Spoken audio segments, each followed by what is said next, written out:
So the other thing about the pressure pocket is that you don't need to use it. We got this square tail, and that's the point of this too, is this stable pop. Like if you want to do a pop shove and you don't want it to flip, you know, you have that stable pop spot. Yeah, that's why your board flips, is because the roundness of your tail, it has that, like you said, the spectrum of it wanting to tilt. And it's hard to hit it exactly perfectly in the center spot. With the square tail, it's way easier to keep flat.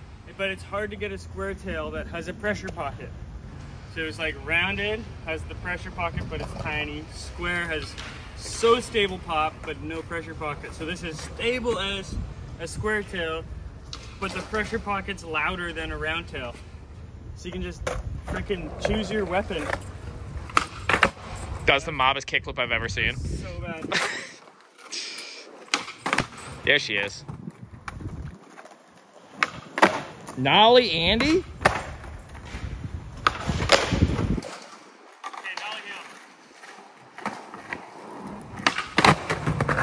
Like I can feel where to put my feet. And I'm confident that they're in the right place because there's regions. You know what I mean? There's like markers in the board for you to like get comfortable. Like I used to put my foot there because I wanted to pressure it. Turns out it's too much. So yeah, that's crazy putting your foot there. I could have told you that. Got the thing I need.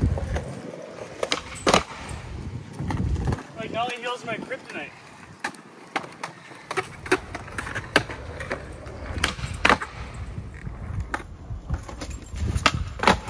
And then burial flips. Burial flips are like a tray flip, but you're not popping from here. This is tray flip, this is burial. Front foot does generally the same thing. Yeah. Tray flip, burial flip. Because if you're not scooping it, then it won't spin the whole 360.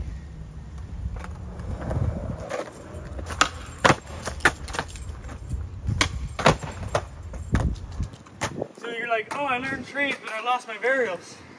It's like, now you know. Tray, burial, tray, burial. Like, regions. Regions. And you got this. No, you don't. You do not have that. If you're watching this, you don't have that. He has that. I don't know what he's talking about. Dude, with this nose, it's easy, bro. Like that transition on so many of the experimentals, this line is a little bit too straight.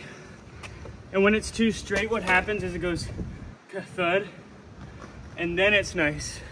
So doing all my primo tricks was like doing instead of doing kickflip, it's like doing a manual kickflip. Like I used to have to find the thud and then work from there. Because it was like two motions. So having this consistent curve, which is hard because with the concave, it's a complicated spot. So even if it is a consistent curve, the concave can make it feel flat because it bridges this gap right here from there to there. But anyways, getting that perfect makes like these moves just so easy and like consistent. It feels the same every time. Did you see how easy that is, Zach? It's crazy how easy it is.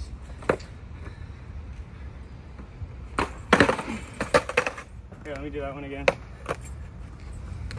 Zach, when he lands this really easy trick, you should land that really easy trick. Look how easy that was.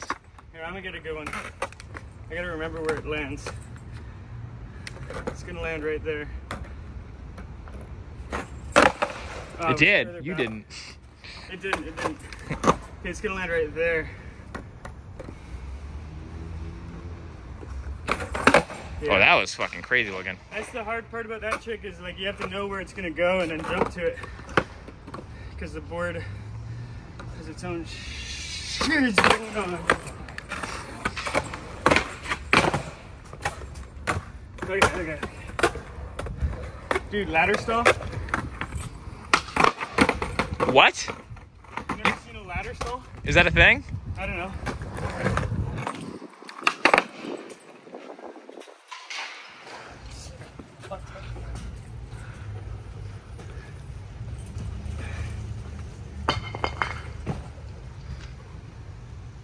How are you gonna get down? Shut up. Dude, you did not just sabotage me like that. That was my whole life. Yeah, you can edit that. thank God. Thank God my ladder's back. What if you get down and then you don't land it?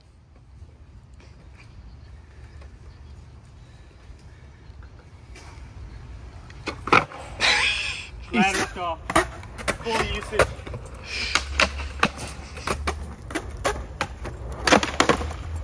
Okay, so is a ladder stall something you've seen before, or is that like is that you? I've done it before. So I've seen it in videos of me doing it. Okay. So Andy has invented the best war skateboarding trick of all time. The most useful, unuseful trick I've ever seen. Well, dude, in that Japanese skate rat video, they do this one. The guy goes like this. Oh, and then kicks up to it. Yeah, he like steps off and goes like that, and then he goes like. And then you can flamingo it with you. Yeah! Dude. See, that's a variation that I've seen, but that was long after I did the ladder stall. But the ladder stall, I'm not claiming to make that up. It's just some basic shit, dude. Any freestyler who does truck stands has definitely gone up to a wall and been like, oh, I wonder if I can balance my truck stand there. Like, oh my God. I don't think any freestyler has ever done that. I think you're making that up. Okay, you know what an important point is? My board is great for freestyle. My board is not the best freestyle board. It's a street board. And what I mean by that is street means obstacles, like wall. Mm-hmm. Freestyle means no obstacles. So even though these tricks aren't super common in street, they are indeed street tricks because they are on obstacles. When I'm doing it here, it's freestyle. But as soon as you do any side of obstacle, even a crack in the ground, ollie over a leaf, that's not freestyle anymore.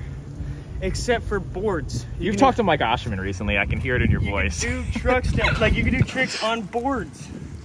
That's another thing with my wheels. They're not the best freestyle wheels. They're the best wheel.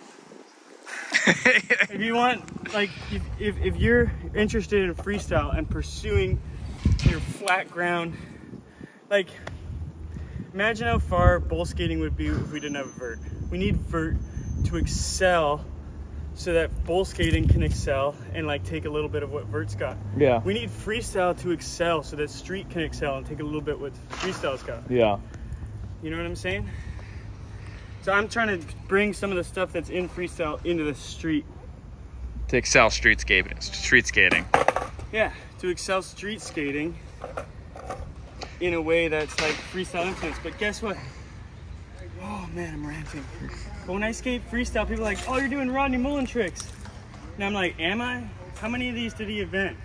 How many of the tricks that you're doing did he invent? The ollie? Oh, that's a Rodney Mullen trick. Kickflip? Rodney Mullen tray flip. Rodney Mullen trick. Spacewalk? Not a Rodney Mullen trick. He didn't invent that. You know, Casper? You're doing the least Rodney Mullen tricks out of anyone, if anything. But you know what I mean, yeah. Dude? Like, he invented a lot of freestyle stuff. But he actually invented like all the street stuff that everyone does. Yeah. And then someone sees someone do this, and they're like, Rodney Mullen. And it's like, yeah. Or they see this. They're like, I saw Rodney do that. But it's like, yeah, but he didn't invent that. He invented this. He invented this. He invented this. He invented this. He didn't invent this. Day One invented that. Day One's the first one to have one on film. I don't know if he technically invented it. Yeah, invent's a weird word. And he did it like this. The late donkey kick? Yeah. I love that you can choose to do it wrong. It's right. It's OG. That's how Day One first recorded a hard flip. Come on, land it, Andy. Come on, I see your big moment, Andy. You could do it, Andy. You could be like Day One.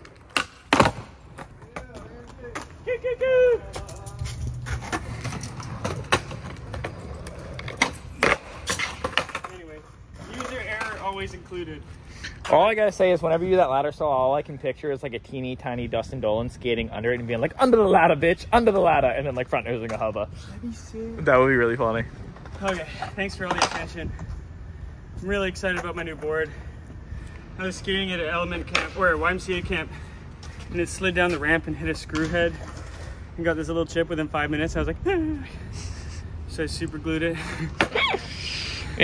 That's all I was thinking. This made Andy cry. Like land primo? Yeah, do a primo. Yeah, land primo. Flip and just land primo. The other thing with these wheels not being freestyle is they're 52 mil. Freestylers have big ass wheels. Oh, you're good at this. Dude, this board really does make you better. Show me how to do it one day.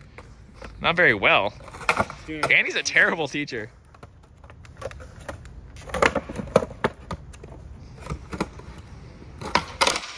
Shit. How'd you almost get into Casper? Your back foot's way too on the board. Where do you put it? It has to be ready to be in primo. So Yeah. Back foot never leaves. Gotcha. Yeah, your back. Yeah, that foot should already be in primo. Yep. That works. And then as soon as it lifts up, you lose it. There you go. A little harder. Oh. It's crazy on how solid the primos are. Like, you know when you get into a primo and the board kind of rocks? Like, I see you get into that, you're like, click, click. Oh, it's definitely the wheels, too. Yeah, the wheels, because the axle is the old contact point. Now the new contact point is here. Nice and wide. But on a true freestyle wheel, this rounded lip wouldn't be there and it'd be kind of more straight out, so the contact point would be out here. And like it would be like a 56 mil, so the contact point would be out here. And then there'd be riser pads, so the contact point's out here. So your primo is like this. And then, like on the perfect freestyle, I don't know, I've seen so many boards where they're as tall as they are wide. Yeah. They like get the skinniest board and then like all the risers in the world. And then the biggest wheels possible, and you're just like, you have more chance of landing primo than right side up. Do some more. Yeah, your board doesn't work anymore, dude. Weird, different. That was pretty good. Well, not according to every other skater. Dude, the internet hates my impossible. They fucking, for real, like, they hate them. It might be because you're pointing your toe opposed to keeping it flat. Like, do you dig in with your heel? Well, I hated that. Like, I found if I dig in with my heel, whoa, that was sick. There's two skaters that can't impossible. Three skaters that can't impossible all hanging out. He said, maul grab, throw down to Mongo push, to wheel it grind around the ledge, remember? Okay, what we were talking about was I was trying to learn all my stances the other month when I was really depressed, because when I'm sad, it's really easy to work on switch, because to work on switch, you have to lower your energy levels so much. So I was like realizing that when I'm going fakie, I push switch Mongo, and when I'm going switch, I push switch. So I was like, I wonder if I push Mongo for nollie, and it immediately helped. So I was thinking, What did it help? I don't know, dude. it helped my shoulders, because it made me think of it more like fakie. So if I'm gonna do a nollie trick, I just You switch Mongo it? Are you regular Mongo into it? It's nollie Mongo. do a regular Mongo into nollie. But I'm saying you can break the rules if it's tactical. So I'm saying wheelie grinds are cool if you do a huge ass nollie and reveal out. No! It's a setup trick. The wheelie grind isn't the trick, it's the setup trick. Or if you use a wheelie to your advantage, then it's Where did the maul grab come from, though? Because that was part of it, too. maul grab, I think, It's just a better way to hold your board. it's a better way to hold your board, and it's like, I think I should take it upon myself to like start doing it more. Because like, why the hell not? Well, you know who's on board with that? Yoshi Tenenbaum. Same thing. He's a maul grabber. He's like, why would I grab it by any other part of the board? It's literally a handle. Yeah, it's like too easy, man. Someone at Campbell's like, it's more sanitary, too. Yeah. Because you have, like, shit all over your grip Human tape shit. and, like... Yeah, you have like needles and blood. I have it on my trucks, too. but- I was gonna say, sounds like this camper doesn't grind. Yeah. Because my trucks are filthy. But that's the other thing about the Dorsia shit. It's not touching the ground, baby. I'm a germaphobe. What? Oh, that's true. Your board is off the ground. Yeah. That's actually kind of sick. It's pretty cool, actually.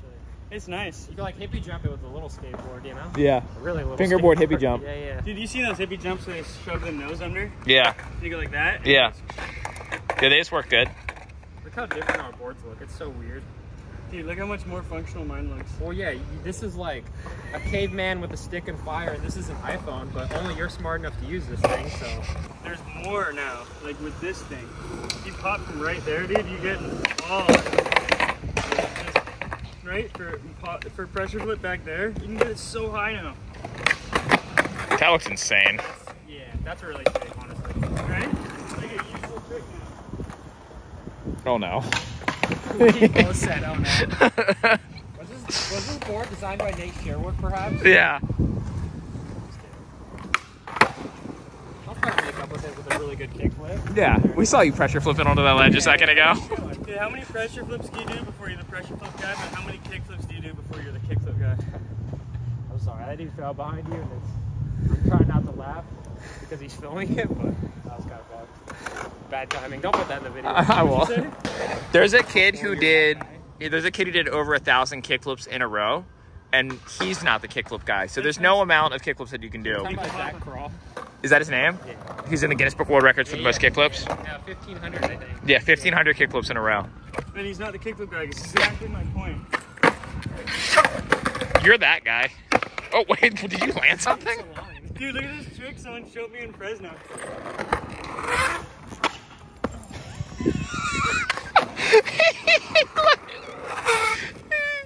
He said, look at this trick someone showed me in Fresno, and then literally looked like a startled cat. Like the Mad TV looks like. Yeah. You just front tail that? That was all pressure pocket to tail on the pole. He's trying to blame his board on the no comply tail pole. You front tailed it. Yeah, I can no comply now too. You couldn't before? No, I just learned them.